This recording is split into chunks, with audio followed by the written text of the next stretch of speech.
donc, il ferait pas un peu trop chaud ici? Oh là là, qu'est-ce que j'ai froid aux pieds! Il fait chaud. On pourrait pas monter le chauffage, je trouve qu'il fait un peu frisquet. Il fait froid. Ces petites phrases, on les a tous entendues ou même prononcées. Elles traduisent toutes une sensation d'inconfort à laquelle on a envie de mettre fin le plus rapidement possible. Et en général, le premier réflexe consiste à monter ou descendre le chauffage, ce qui malheureusement, vous l'avez sûrement constaté, ne résout pas tous les problèmes. Et oui, le chauffage, c'est un petit peu plus compliqué que cela.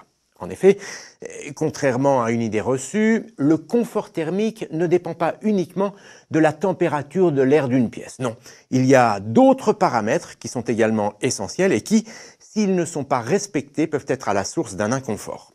Tenez, on va prendre un exemple.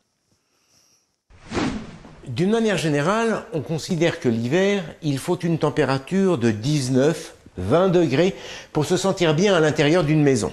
Seulement attention, pour que ce soit vraiment confortable, il faut que cette température soit bien stable, autrement dit, qu'elle ne joue pas au yo-yo.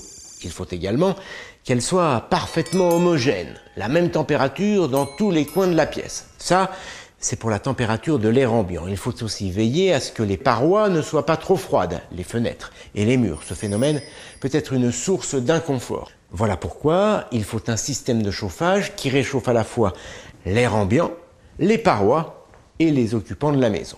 Ce n'est pas tout à fait terminé. Il faut aussi minimiser les mouvements d'air et veiller à la qualité de ce dernier. Pour que l'air soit agréable à respirer, on recommande un taux d'hygrométrie, c'est l'humidité relative de l'air, compris entre 40 et 60%. Comme pour la température, ce taux d'hygrométrie doit être homogène et bien réparti dans toute la pièce. Or, certains systèmes de chauffage peuvent justement déséquilibrer ce taux d'hygrométrie, rendant l'air plus sec à certains endroits et plus humide dans d'autres.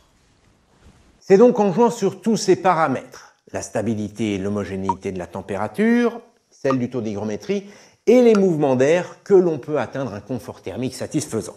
Alors bien sûr, les systèmes de chauffage sont des acteurs importants pour atteindre ce confort thermique, mais l'isolation du logement et la performance des fenêtres le sont tout autant. D'ailleurs, très souvent, des travaux d'isolation sont suffisants pour améliorer le confort thermique et dans tous les cas, ils doivent être étudiés avant de rénover un système de chauffage. Pendant bien longtemps, et souvent à juste titre, on a pensé que le chauffage électrique n'était pas en mesure d'atteindre un confort thermique, comment dire, absolu.